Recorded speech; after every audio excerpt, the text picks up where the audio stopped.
Perang kian ngeri, Rusia ancam NATO, PD3 Ukraina harus nyerah.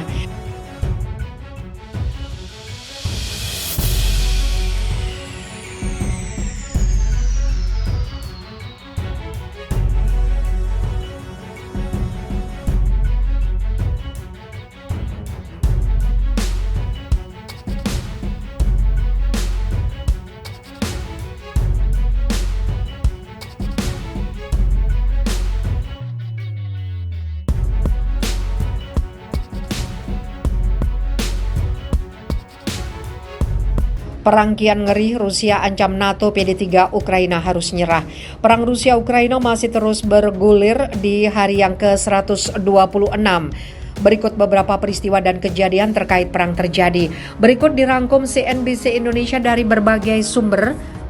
Ancaman Perang Dunia Ketiga diberikan Rusia ke NATO pada hari Senin kemarin. Hal itu terkait wilayah Ukraina yang dianeksasi Kremlin sejak 2014 Crimea. Bagi kami, Crimea adalah bagian dari Rusia dan itu berarti selamanya. Setiap upaya untuk melanggar batas Crimea adalah deklarasi perang terhadap negara kami, tegas Wakil Ketua Dewan Keamanan Rusia Dmitry Medvedev. Dikutip Reuters melansir situs berita Argumenti iFakti, dan juga ini dilakukan oleh negara anggota NATO. Ini berarti konflik dengan seluruh aliansi Atlantik Utara.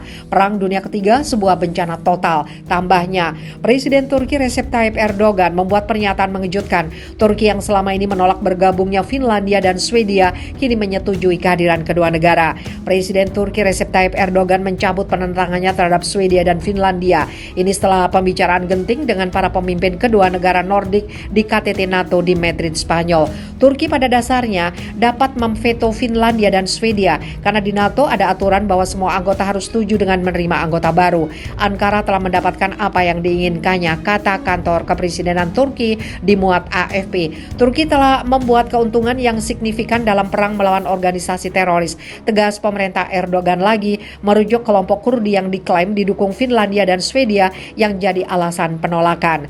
Kelompok 7 atau G7 bersumpah untuk membuat Rusia membayar serangan ke Ukraina. Kanselir Jerman Olaf Scholz menekankan bahwa Presiden Vladimir Putin tidak boleh dibiarkan menang. G7 bersatu dalam mendukung Ukraina. Kanselir Jerman Olaf Scholz pada konferensi pers di akhir pertemuan puncak 3 hari kelompok negara maju itu. Kami akan terus menjaga dan menaikkan biaya ekonomi dan politik dari perang ini untuk Presiden Putin dan rezimnya.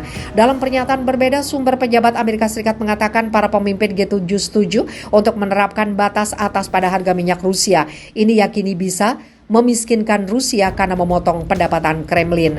Perdana Menteri Italia Mario Draghi mengatakan bahwa Ketua G20 Presiden RI Joko Widodo telah mengesampingkan kehadiran Presiden Rusia Vladimir Putin di KTT tersebut November di Bali.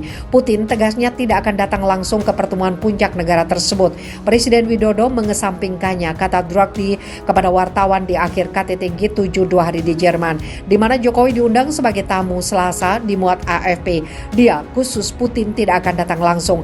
Apa yang mungkin terjadi adalah partisipasi jarak jauh. Kita lihat saja nanti, tambah Draghi. Negara-negara G20 menyumbang sekitar 80% dari total output ekonomi dunia, sedangkan G7 menyumbang sekitar 31%. Putin bergabung dengan KTT G20 tahun lalu di Roma Oktober lalu melalui konferensi video. Ini karena krisis virus corona. Rusia dalam pernyataan terbarunya mendesak Kiev untuk memerintahkan pasukannya meletakkan senjata. Pemerintah Putin mengatakan ini menjadi syarat agar perang bisa segera dihentikan.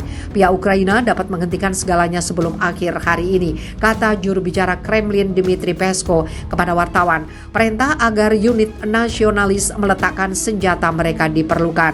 Para pejabat Ukraina mengatakan sedikitnya 18 orang tewas, 59 terluka dalam serangan rudal Rusia di sebuah pusat perbelanjaan di Ukraina Tengah. Korban diyakini akan makin bertambah mengingat rudal meluncur dari bomber Rusia di jam sibuk warga. Presiden Ukraina Volodymyr Zelensky mengatakan Rusia harus dicap sebagai negara sponsor terorisme. Setelah serangan itu, negara G7 juga menyebutnya sebagai kejahatan perang. Meski demikian, militer Rusia mengatakan target serangan itu sebenarnya adalah gudang senjata. Namun ledakan yang dihasilkan memicu kebakaran di pusat perbelanjaan yang diklaim sebenarnya sudah ditutup pada saat serangan.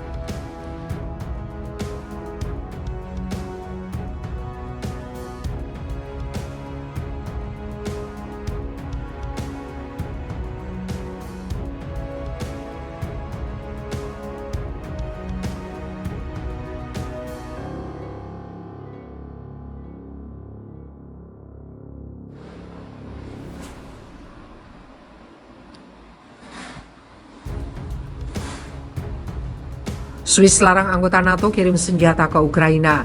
Pemerintah Swiss memveto permintaan Denmark untuk memasok Ukraina dengan kendaraan lapis baja buatan Swiss yang merujuk pada kebijakan netralitasnya, kantor berita RSF melaporkan. Denmark sebelumnya berkomitmen untuk tidak mengekspor kembali senjata buatan Swiss ke negara lain tanpa persetujuan Bern. Menurut laporan RSF, Dewan Federal Swiss dapat mengubah pendiriannya mengenai masalah ini atau Jumat depan dengan sejumlah anggota parlemen mengatakannya ada beberapa kelonggaran dalam undang-undang materi perang negara itu. Namun beberapa analis tidak setuju. Jean-Marc Priestley, Kepala Risiko dan Kemunculan Risiko Global di Pusat Kebijakan Keamanan Jenewa, percaya bahwa pemerintah dibenarkan secara hukum dalam melarang ekspor kembali persenjataan Swiss ke Ukraina. Atas dasar yang sama, Swiss sebelumnya memveto penyediaan amunisi buatan Swiss yang digunakan dalam tank anti pesawat Gepard Jerman ke Kiev.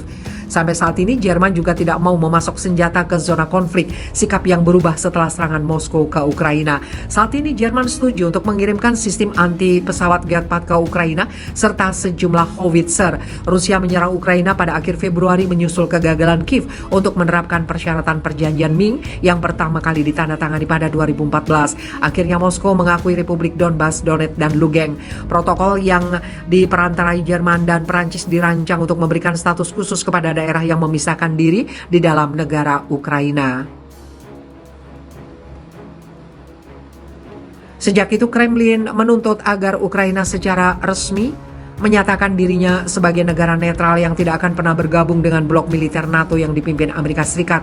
Namun Kiev menegaskan serangan Rusia benar-benar tidak beralasan dan membantah klaim bahwa pihaknya berencana untuk merebut kembali kedua republik dengan paksa.